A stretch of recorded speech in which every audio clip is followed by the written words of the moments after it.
Assalamualaikum warahmatullahi wabarakatuh. Waalaikumsalam warahmatullahi wabarakatuh. Sahabat-sahabat, selamat berjumpa dalam perkuliahan untuk sore hari ini di Kamis tanggal berapa ini? 25 Mei 2023 ya. Kita kuliah dalam suasana yang rileks saja. Ini senja hari yang mudah-mudahan senja ini membuat hati kita juga tenang karena terasa angin berhembus siregar membuat tubuh kita ya. Membuat tubuh kita siregar, anginnya berhembus dari tobing-tobing di sana. Kita akan berbicara filsafat ilmu sekarang. Tetapi ya minggu depan atau Kamis depan kalian diskusi ya. Nanti sama PJ dibentuk kelompoknya dan kemudian kalian presentasi dengan makalah yang baik, begitu kan, dengan PPT yang baik. Ya, sekarang kita akan mengulang terutama dari fase modern, begitu ya, fase modern kepada fase postmodern di dalam perkembangan filsafat ilmu ya. Seperti kita ketahui bahwa kemodernan itu dibentuk oleh cara pandang tertentu secara filosofis, begitu ya. Sudah saya katakan ya. Dan kemudian apa? Dan kemudian juga dikembangkan dengan basic epistemologi tertentu ya. Dan yang jelas bahwa dunia kita yang kita saksikan hari ini, begitu ya, adalah kristalisasi dari perjalanan panjang sejarah manusia untuk mengembangkan ilmu pengetahuan di dalam kehidupannya. Makanya saya akan pas ya mengajar ilmu pengetahuan, karena saya kan walaupun sekarang tinggalnya di Indramayu begitu, saya orang Sumedang. Kenapa pas orang Sumedang? Kan terkait dengan tahu gitu ya. Filsafat pengetahuan. Jadi ada ontologi begitu ya. Kemudian ontologi itu berbicara tentang ada. Ada di sini bukan ada dalam pengertian biasa, tetapi ada dalam pengertian filosofis begitu kan. Di mana ada di sini secara ontologis berbicara tentang apa itu hal yang paling tinggi yang menjadi pandangan hidup seseorang terkait dengan realitas yang ada ini. Dan secara ontologis beragam macam begitu kan, beragam macam. Hanya modernitas ini atau sejak kemodernan itu dicanangkan oleh Rene Descartes dengan pernyataan yang terkenal begitu ya, cogito ergo sum, aku berpikir maka aku ada. Pada pengembangan selanjutnya secara ontologis yang malah kemudian mewarnai dunia itu adalah pandangan ontologi materialisme kan gitu kan. Jadi materi lah yang dianggap sebagai satu-satunya ukuran kebenaran secara ontologis. Jadi orang tidak melihat aspek substansi materi, imateri gitu di balik dunia materi yang ada ini gitu kan. Ya, jadi kalian paham atau tidak paham, cerna aja dulu, dengar aja dulu. Harus paham, karena itu kunci dalam filsafat ilmu gitu ya. Nanti kita tunjukkan perkembangan pada bidang epistemologinya seperti apa gitu ya. Karena Rene Descartes itu mengembangkan apa? Rasionalisme kan. Abad ke-16 itu Rene Descartes di Prancis mengembangkan rasionalisme. Nah, rasionalisme itu kemudian dikokohkan oleh atau dikembangkan lebih jauh dengan pandangan empirisme. Empirisme itu menyatakan bahwa pengetahuan manusia itu berasal dari apa? Dari pengalaman. Tokoh-tokohnya misalnya siapa? Tokoh-tokohnya adalah John Locke, Francis Bacon Inggris ya, John Locke juga Inggris. John Locke terkenal dengan teori tabula rasa gitu kan. Tabula rasa itu ibaratnya bahwa hidup manusia itu seperti kertas yang kosong, maka pengalamanlah yang akan mengisinya gitu. Kertas putih yang kosong. Kalau empirisme itu titik pangkal dari pengetahuan manusia itu berasal dari apa? Titik pangkal dari pengetahuan manusia itu berasal dari pengalaman. Ya.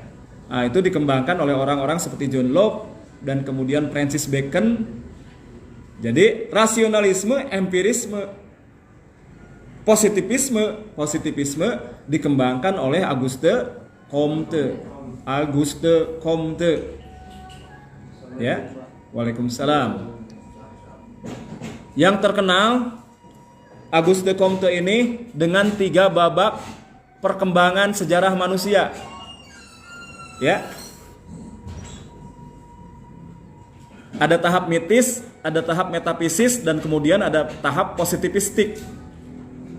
Jadi positivisme itu akhir dari sejarah peradaban di barat ketika yang paling pokok dari kenyataan ilmiah yang mereka percayai itu adalah dunia yang faktual. Dunia yang konkret. Bukan dunia yang abstrak yang tidak bisa dicerap oleh apa ini? Oleh panca indera. Inderanya terserah. Anda indera apa tuh? Indera Herlambang. Indra bekti yang baru cerai. Indra apa yang kemarin memimpin? Oh, menang si gamenya ya. Kita seneng dong ya. Seneng. Ada Indra Sapri. Kalau ini Panca Indra. Di luar sesuatu yang kemudian bisa dicerap oleh Panca Indra tertolak. Metafisika tertolak. Nah, itu positivisme itu ya. Positivisme. Makanya kemudian sains itu berkembang. Sains berkembang di negara-negara barat itu, dan yang kemudian terjadi adalah sekularisasi besar-besaran begitu. Karena apa? Karena ya mereka kemudian menghadapi dunia ini sebagai fakta-fakta yang konkret saja.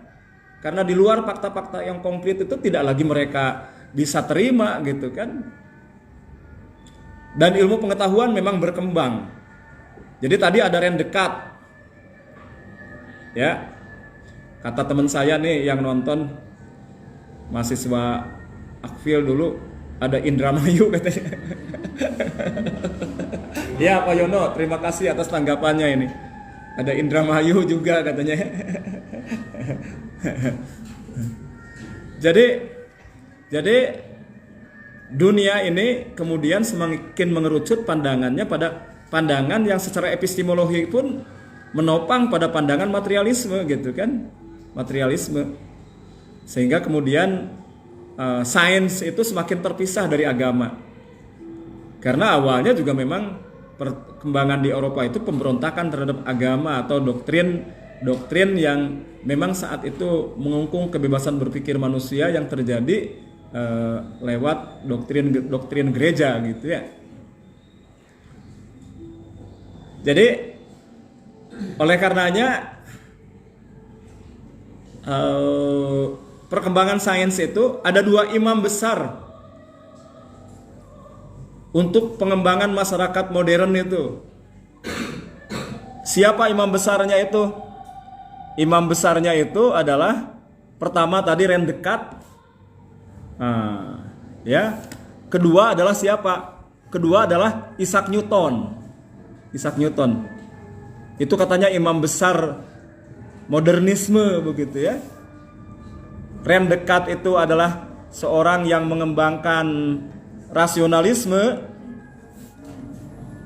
sementara Isaac Newton itu seorang apa? Seorang fisikawan, ya, seorang fisikawan yang mengembangkan teori apa salah satunya? Teori gravitasi. Teori gravitasi. Karena sebelumnya buah apel yang jatuh ke tanah itu tidak dikatakan karena ada daya tarik bumi. Karena buah apel itu apelnya sendiri tumbuhnya di tanah, maka kemudian apel itu rindu ingin balik ke tanah asal gitu kan, asalnya seperti itu, pandangan mitis itu ya, pandangan mitis. Tapi oleh Newton itu diubah menjadi teori gravitasi, dan Newton adalah seorang fisikawan besar yang diakui sampai sekarang. Walaupun nanti pandangan-pandangan tentang gravitasi ini dilampaui Einstein pada abad ke-20 gitu ya. Nah, jadi benar kita itu belajar filsafat ilmu gitu kan. Saya kenapa paham seperti ini? Karena tesis S2 saya kebetulan tentang ini. Mohon maaf. Nah, jadi pengembangan ilmu di barat kemudian berkembang sedemikian rupa luasnya, sedemikian rupa cabang-cabang pengetahuan itu berkembang, baik itu untuk ilmu alam maupun ilmu-ilmu humaniora, baik itu kemudian untuk apa yang dikatakan sebagai Naturwissenschaften maupun Geisteswissenschaften begitu ya. Naturwissenschaften itu adalah ilmu alam, misalnya fisika, kimia, biologi gitu kan. Sementara Geisteswissenschaften itu adalah ilmu-ilmu yang mengarah pada cabang ilmu humaniora. Humaniora. Ya, seperti psikologi misalnya gitu kan, bahasa. Tapi sosiologi dulu kan Auguste Comte, pelopor positivisme itu sosiolog itu. Sosiologi dulu ditempatkan pada posisi apa? Ditempatkan pada posisi ilmu pasti, ilmu eksak, ilmu alam gitu ya. Karena dengan hukum yang pasti melewati 3 fase perkembangan mitis, metafisik, dan kemudian positivistik, itu adalah dipandang sebagai hukum yang tetap tentang perkembangan masyarakat gitu. Paham ya? Fahim tum? Alhamdulillah. Saya akan berhadapan dengan mahasiswa-mahasiswi saya yang cerdas-cerdas, keren-keren. Apalagi PJ-nya kalau membuat pesan itu, waduh. Saya baru menemukan PJ se-ekspresif ini. Tapi orangnya keren. Ujungnya selalu walahul muwafiq ila aqwamit thoriq. Tapi kata teman saya dulu diplesetkan, walaupun munafik tetap menarik. Itu mah candaan, nggak boleh ya. Itu mah candaan, nggak boleh itu. Jadi perkembangan sains itu sedemikian rupa begitu kan. Perkembangan sains itu sedemikian rupa. Jadi pandangan rasionalisme serta empirisme itu di barat kemudian melahirkan apa yang dikatakan dengan revolusi sains. Ya. Karena apa? Karena manusia ya mengembangkan, atau ilmuwan mengembangkan apa? Ilmuwan itu mengembangkan teleskop, sehingga benda-benda angkasa luar yang tadinya itu terlihat sangat jauh, dengan teleskop kan bisa dilihat lebih dekat gitu. Jadi menjadi lebih dekat. Dan dari situ kemudian ada perubahan-perubahan yang mendasar dari cara pandang manusia yang tadinya itu sangat terpengaruh oleh pandangan geosentrik begitu ya. Bumi sebagai poros dari sistem tata surya, bukan semesta ya, sistem tata surya. Ini maksudnya itu bumi dan planet-planet dan matahari ini yang paling dekat. Bukan semesta ya. Dan kemudian itu berjalan sejak masa Aristoteles sampai masa siapa itu? Nikolas siapa itu? Wah, kalian hafalnya Nikolas Saputra aja ya. Nikolas sama dengan kakak-kakak kelas kalian dulu saya tanya Nikolas Saputra Pak. Itu mah teman mainnya Dian Sastro. Bukan Dian Sastra mah penyanyi dangdut di Cirebon ya. Dian Sastro di film Ada Apa Dengan Cinta. Wow. Jadi pandangan geosentris, bumi sebagai pusat dari sistem tata surya itu berubah kemudian menjadi heliosentris. Heliosentris itu ternyata bukan bumi yang dikelilingi oleh matahari dan planet-planet lain, tetapi bumi itu adalah salah satu planet yang mengelilingi matahari. Karena bumi bernyanyi di situ, engkaulah matahariku. Kan harus ada ketawanya. Ini udah sore belajarnya ya.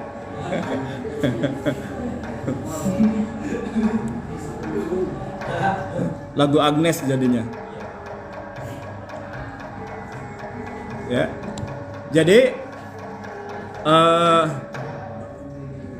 ada revolusi sains kan, merubah cara pandang orang, merubah paradigma orang ketika berhadapan dengan semesta, begitu kan?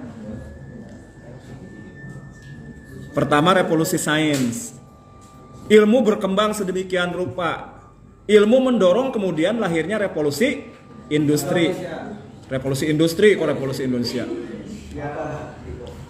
Silahkan cek oleh kalian.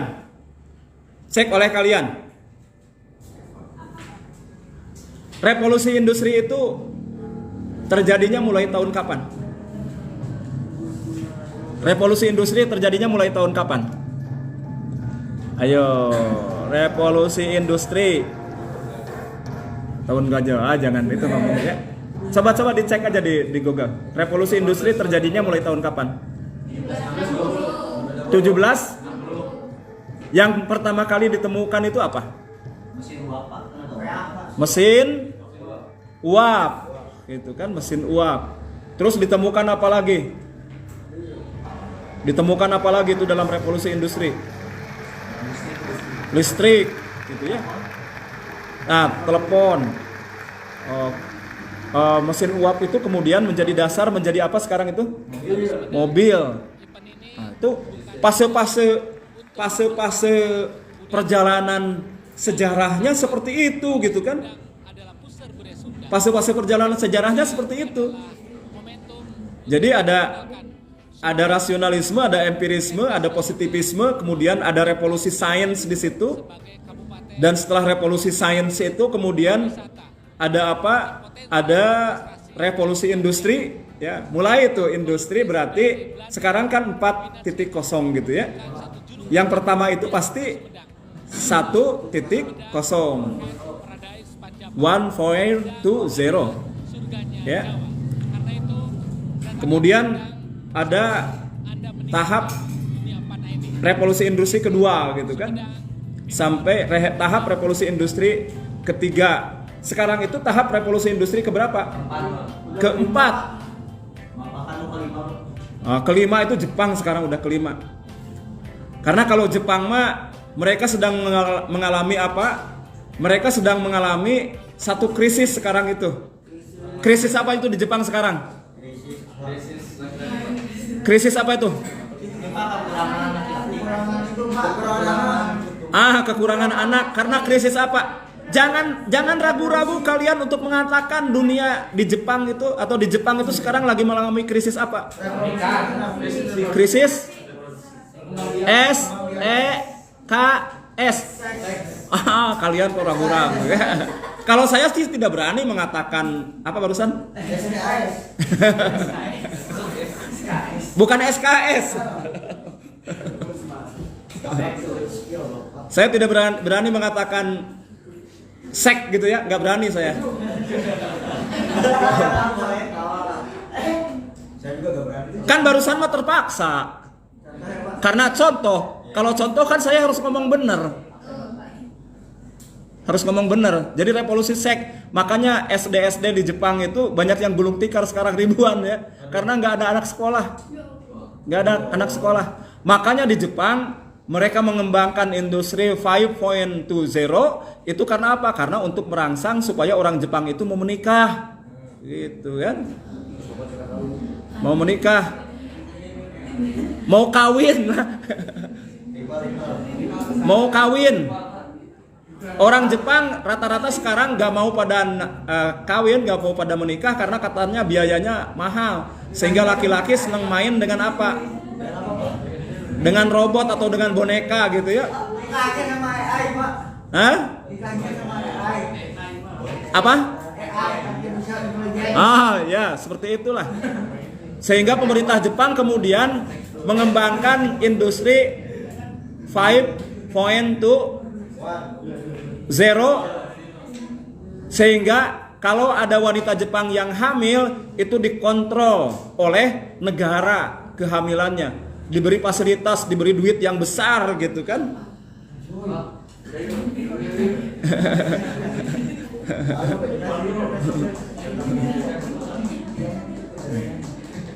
Ayo kalian ke Jepang aja. Kalau di kita sih alhamdulillah nggak mengalami krisis seks seperti itu gitu ya. Kalau di kita bonus demografi, usia produktifnya sampai tahun 40-an, 50-an itu 2040-an, 2050-an kita masih sangat surplus tenaga kerja. Yang nggak ada di kita pekerjaannya. Kalau orang yang mau kerjanya banyak ya.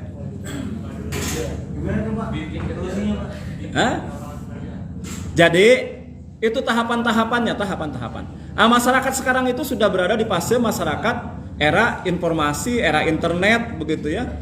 Semua didekatkan dengan cara yang sangat ajaib.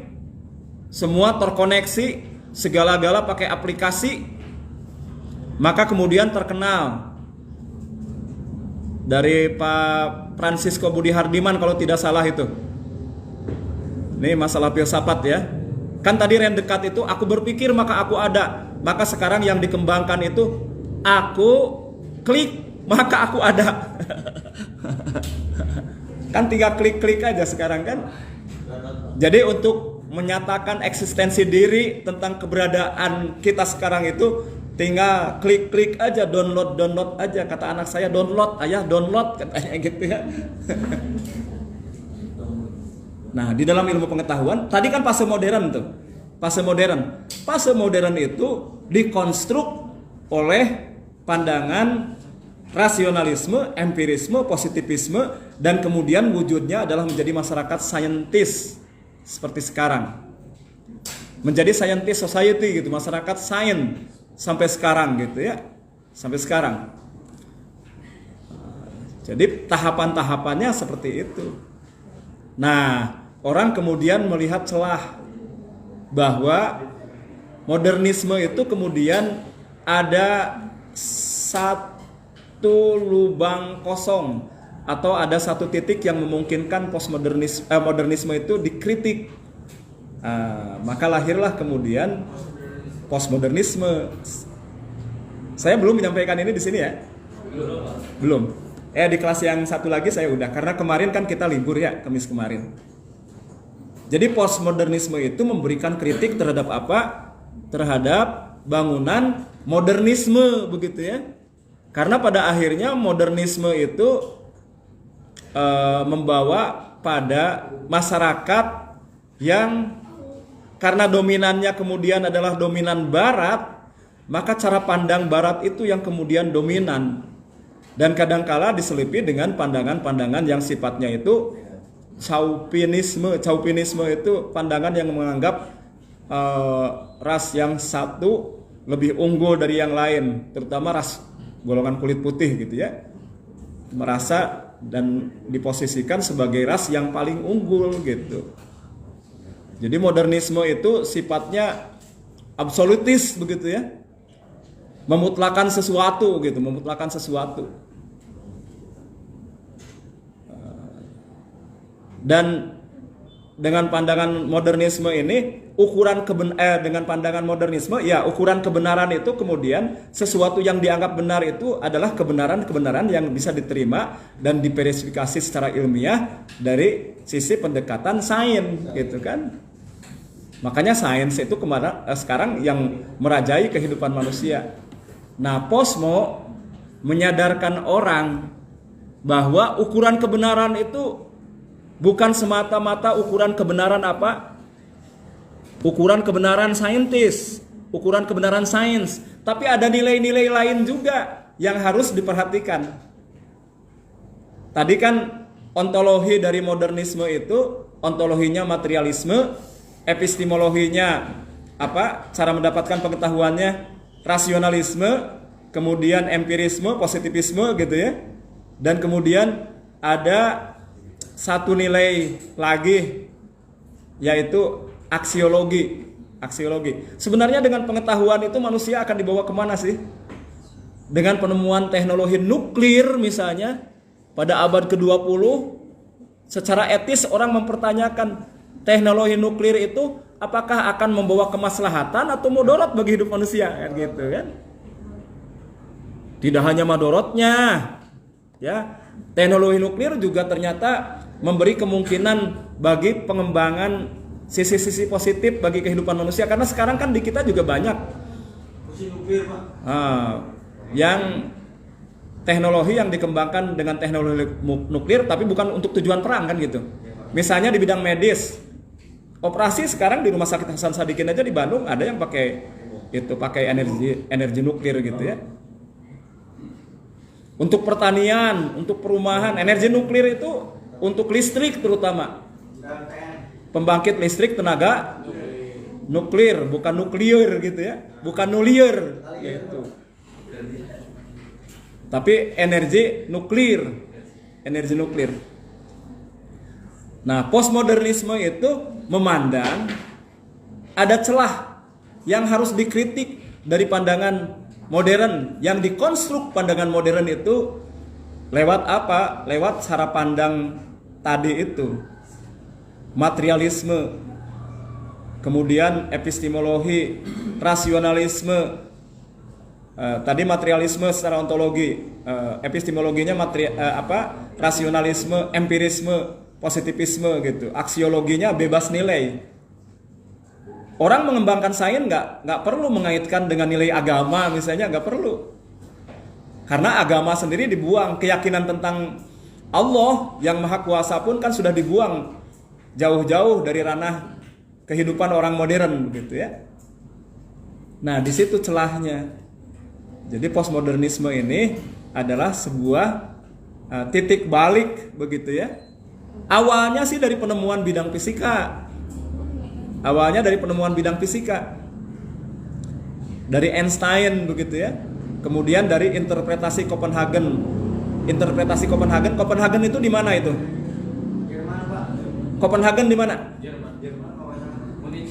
Mana? Jerman? Bukan. Copenhagen itu di mana? Di Rusia? Bukan. Copenhagen itu di mana? Dennis. Orangnya dikatakan Dennis. Denmark, benar. Bukan Raden Mark ya. Raden Karl Marx bukan. Denmark.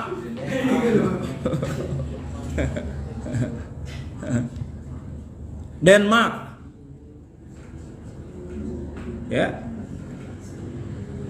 Nah, jadi Einstein itu kan mengeluarkan teori apa? Teori relativitas. Coba fisika abad 20 mengeluarkan teori relativitas. Ya. Fisika abad ke-20 itu mengeluarkan teori relativitas. Einstein juga mengeluarkan teori apa? Einstein mengeluarkan teori E sama dengan MC kuadrat. E itu energi, M itu massa, C itu kecepatan cahaya. Ini PJ-nya cerdas juga ya. Masya Allah PJ ini. Tidak sia-sia kalian memilih dia sebagai PJ. penanggung jawab kelas. Kayak sia-sia. Jangan tahu-tahu aja. Kalau itu makan sia-sia aing-aing gitu. Ya. Jadi dari situ kemudian gitu ya. Kemudian pondasi pengetahuan itu goyah itu. Karena apa? Karena ya interpretasi Copenhagen kemudian bingung oleh penemuan sains ketika berbicara cahaya gitu ya. Ya, fisikanya fisika kuantum atau mekanika kuantum. Karena cahaya itu kemudian memiliki sifat ganda. Kadangkala sebagai partikel, kadangkala sebagai gelombang. Wah, cerdas ini bener PJ ini. Belajarnya di SMA-nya fisika ya? Bukan, Pak. Aneh juga. Aneh. TKJ, Pak. Beli jasa. TKJ. Tapi kau tahu teori fisika begitu? Sering belajar, Pak. Oh, sering belajar. Saya apalagi ketika SMA-nya sosial saya. Jeblok lagi nilainya ya. Karena demennya bikin puisi melulu. Maklum sih saat itu saya lagi frustasi gitu ya. Oh, jadi bikin puisi melulu. Senengnya itu. Lagi demen sama seseorang tapi ditolak abis tuh. Aduh, ya. Papa Madun.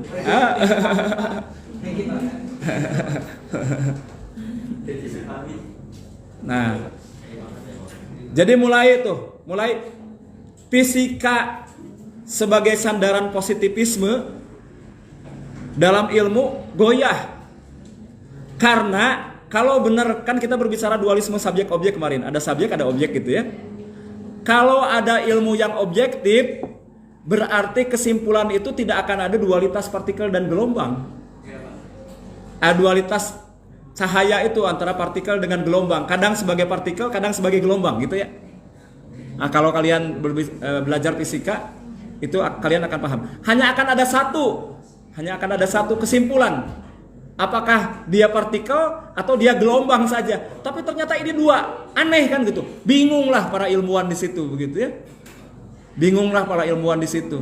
Sehingga para ilmuwan pun kemudian mengambil kesimpulan bahwa fisika sebagai bidang pengetahuan manusia itu sudah kehilangan apa? Sudah kehilangan dasar-dasar apa? Dasar-dasar objektivitasnya gitu kan. Sehingga objektivitas dalam sains itu hancur. Relatif ternyata sains itu nggak ada. Fisika ilmu pasti itu hanya orang-orang SMA atau SMP yang belajar fisika awal aja yang mengatakan fisika itu ilmu pasti. Ternyata pada tahap yang lebih lanjut, fisika itu bukan ilmu pasti gitu kan. Ilmu itu kemudian menjadi relatif karena yang mutlak itu hanya Allah. Allahu Samad. Allah Akbar.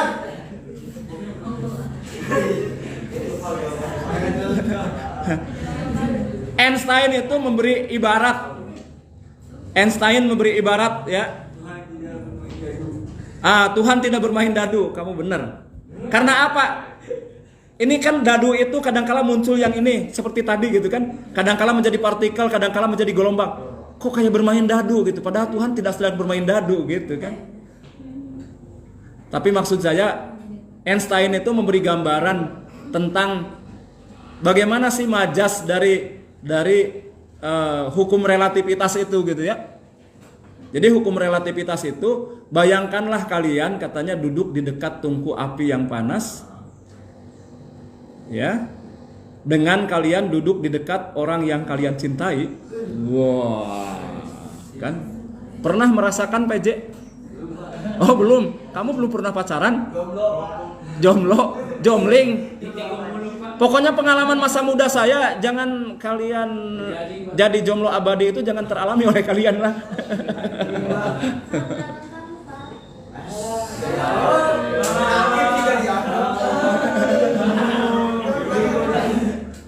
Jadi jangan jadi jomblo abadi.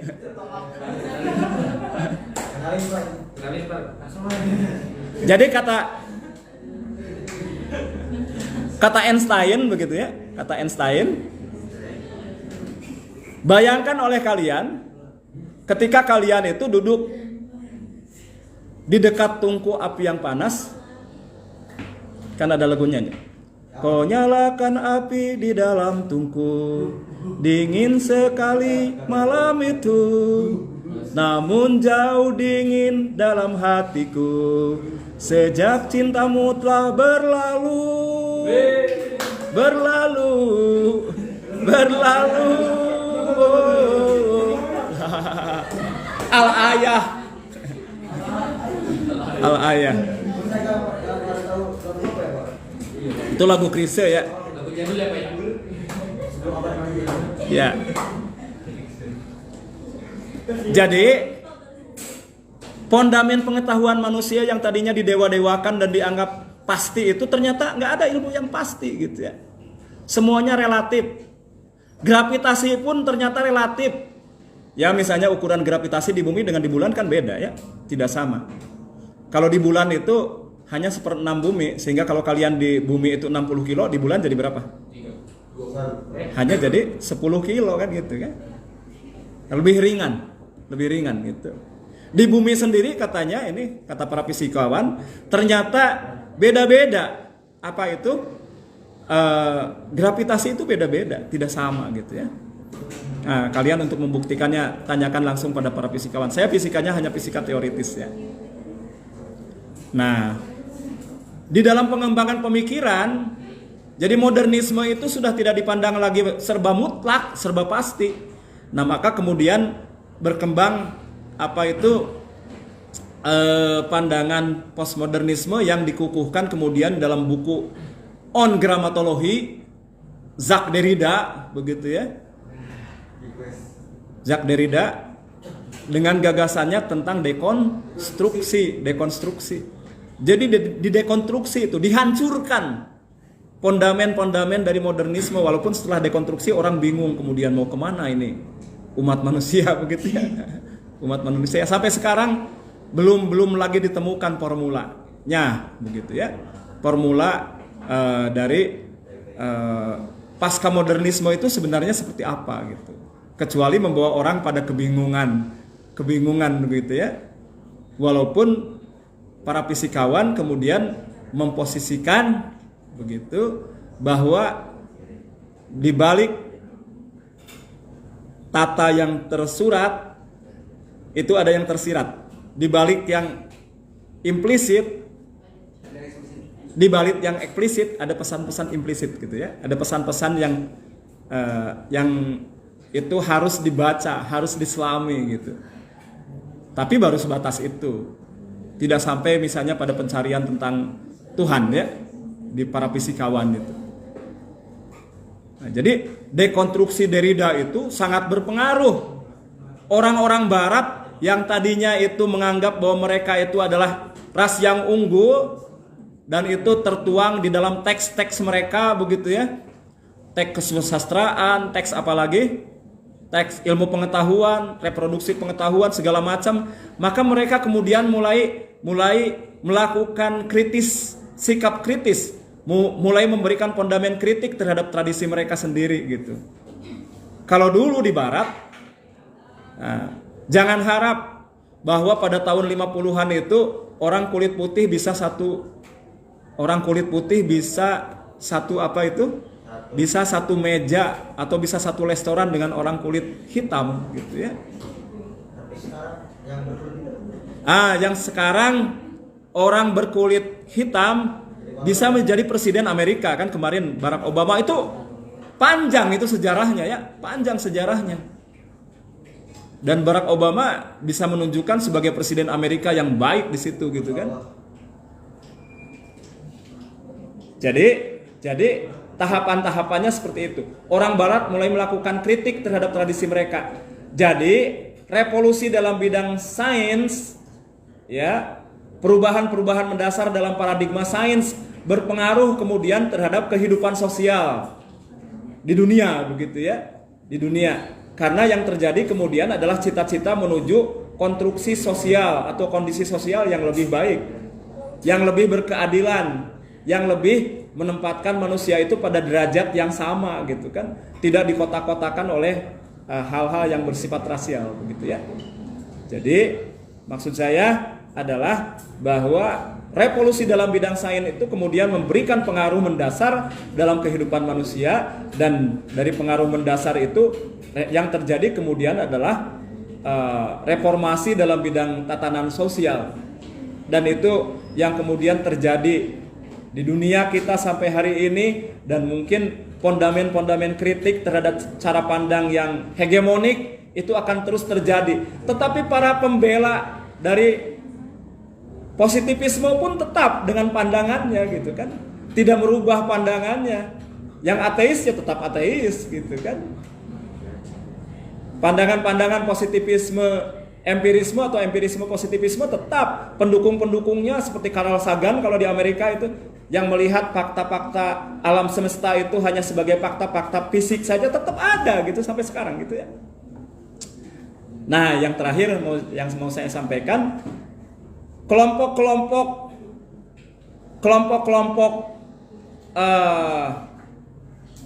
mazhab Frankfurt di Jerman seperti Jürgen Habermas atau kemudian dan juga Theodor Adorno dan Herbert Marcuse misalnya, menganggap bahwa kemodernan ini adalah proyek yang belum selesai gitu.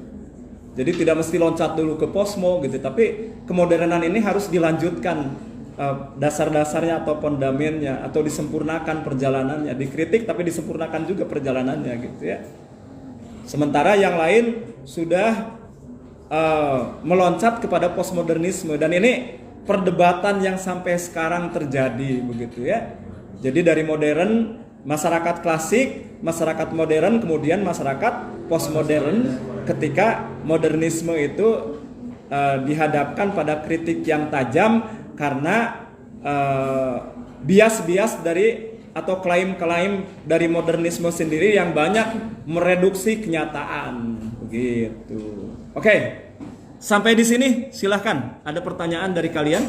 Hidupkan diskusinya. PJ silahkan. Atau yang lain juga begitu ya.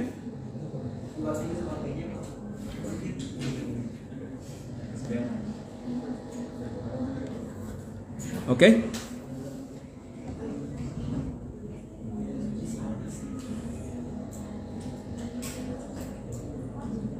Silahkan.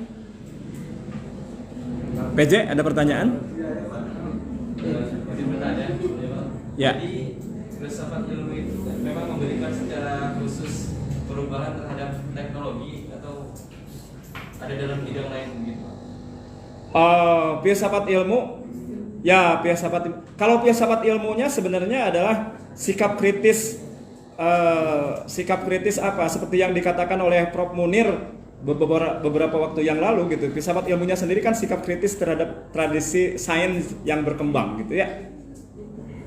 Fondamen kritik terhadap sains yang berkembang gitu. Tetapi memang dari pengembangan ilmu sendiri kan tidak langsung lahir teknologi kan.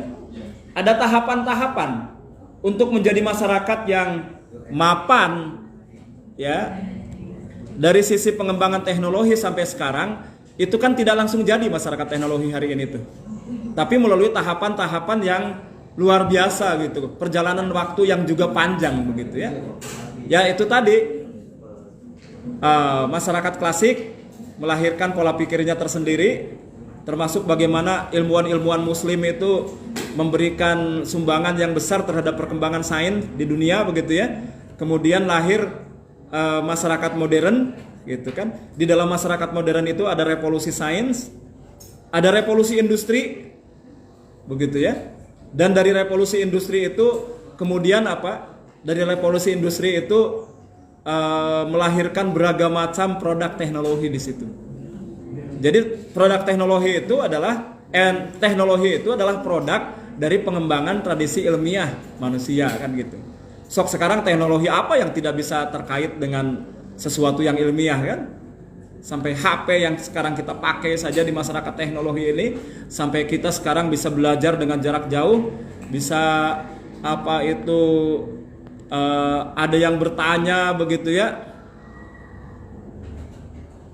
Oke.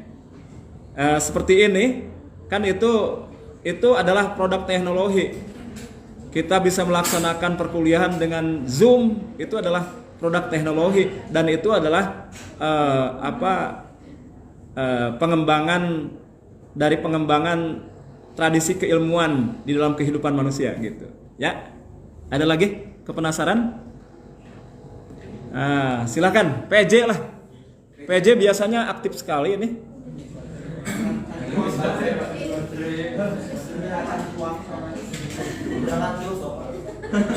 Apakah benar Bapak? Apakah benar apa? Apakah benar kepada era temporer ini adalah fisika yang tidak lagi menjadi sebagai ilmu pasti? Karena menurut Einstein sendiri realitas itu sebuah keobjektifan.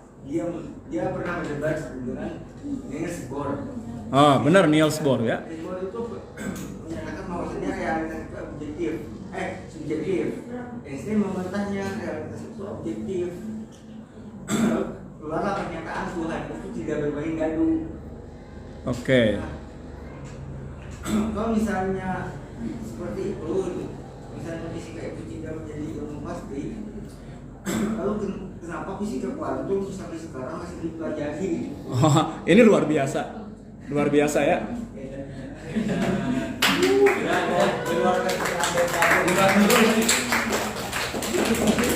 Kalau saya sih, kalaupun misalnya ini sebenarnya juga menjadi perdebatan saya di kelas di perkuliahan pasca gitu S3, ini materi S3 sebenarnya.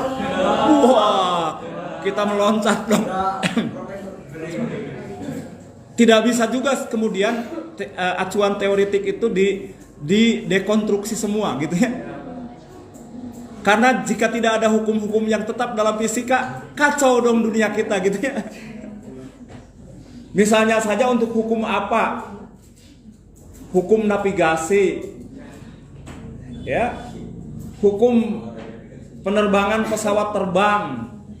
Misalnya begitu ya. Terus untuk hukum-hukum yang lain lagi, jika kemudian tidak dianggap lagi ada kebenaran objektif, ini perdebatan benar sama Profesor Profesor Bambang siapa itu yang nulis postmodernisme itu, dosen kita di Pasca, Profesor Bambang lah pokoknya ya. Profesor Bambang ya, bahwa ada Profesor Bambang di kita di Fakultas Usuludin, tapi ada Profesor Bambang kok saya lupa lagi namanya ya. Jadi memang tidak bisa kemudian semua didekonstruksi juga gitu. Ternyata pada perkembangan sekarang, kenapa orang masih mempelajari? Nah, justru fisika kuantum itu kan fisika yang membingungkan ilmuwan itu. Tetapi jika kemudian hukum-hukum alam itu direlativisir semua, dianggap nisbi semua, kacau juga nanti dunia itu gitu ya. Jadi harus ada hukum-hukum fisika yang dianggap dan diposisikan tetap gitu. Tadi benar ada perdebatan antara Niels Bohr dengan Einstein gitu ya. Terkait dengan apa? Terkait dengan nilai objektivitas itu. Tetapi Einstein sendiri sebenarnya memiliki pandangan objektif dan memiliki pandangan yang subjektif juga tentang waktu. Kan kata Einstein itu waktu itu ada dua begitu ya. Ada waktu apa? Ada waktu subjektif, ada waktu objektif. Yang tadi itu duduk di dekat tungku yang panas dengan duduk di dekat orang yang dicintai, ukurannya itu terasa lebih lama yang mana itu? Panas. Terasa lebih lama yang mana? Panas. Terasa lebih lama duduk di dekat tungku yang panas. Ya. Kalau dekat dengan orang yang dicintai kan dunia begitu cepat untuk memuai begitu ya. Waktu begitu cepat untuk berlalu begitu. Tetapi kalau di dekat tungku yang panas 1 jam terasa berbulan-bulan mungkin. Itu waktu objektif atau waktu subjektif?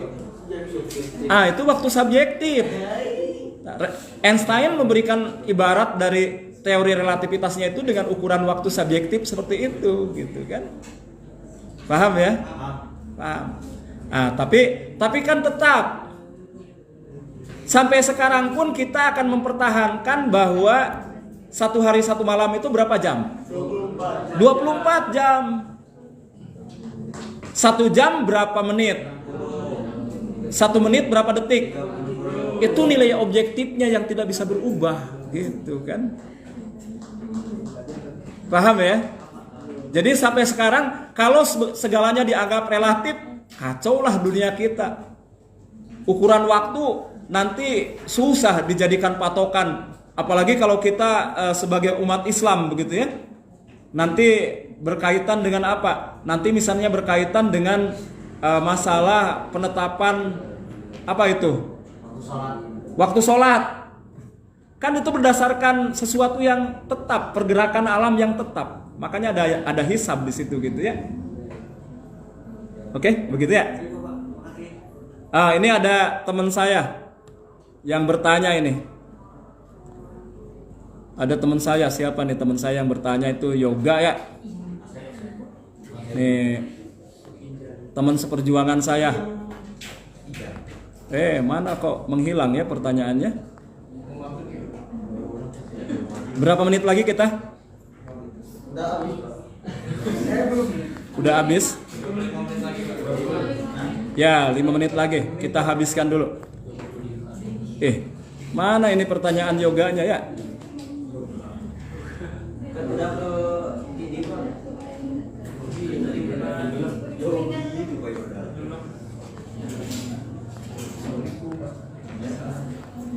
Oh, tadi itu namanya Pak Prof Bambang Sugiarto ya. Pak Prof Bambang Sugiarto itu. Jadi tetap ada nilai-nilai objektivitas yang harus dipertahankan.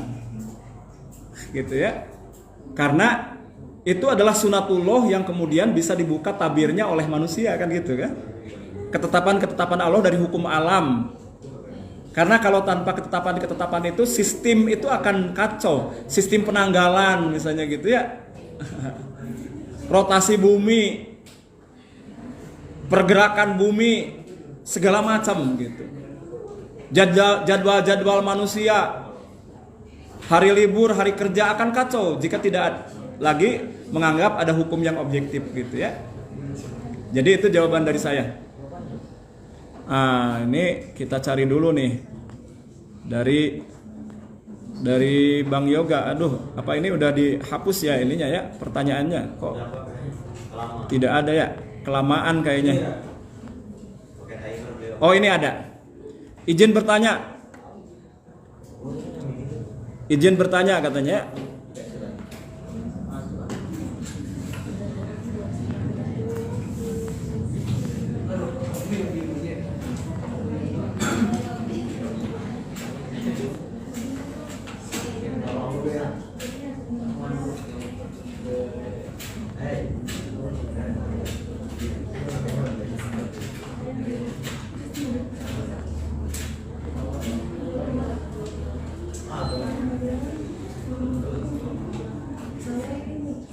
Wah, menghilang lagi.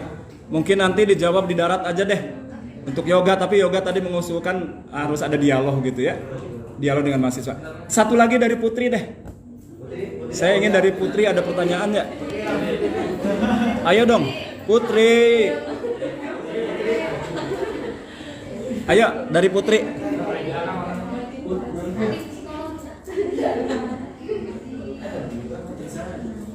Silahkan, ada pertanyaan dari Putri?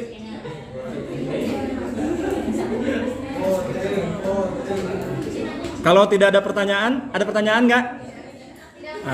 Tapi pertanyaan dari 2 orang sahabat kita itu tadi sudah sangat luar biasa ya. Sekali lagi, tepuk tangan untuk situasi dan suasana kita yang selalu penuh canda, tawa, yang ceria, sukses. Kalian akan menjadi generasi terbaik yang dilahirkan oleh ibu bapak kalian untuk agama, negara, dan bangsa yang kita cintai.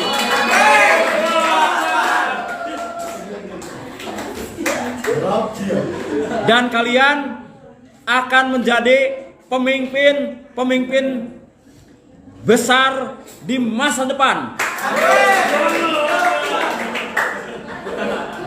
Terima kasih. Kita akhiri. Billahi fisabilil haq walahul muwafiq ila aqwamit thoriq. Assalamualaikum warahmatullahi taala wabarakatuh.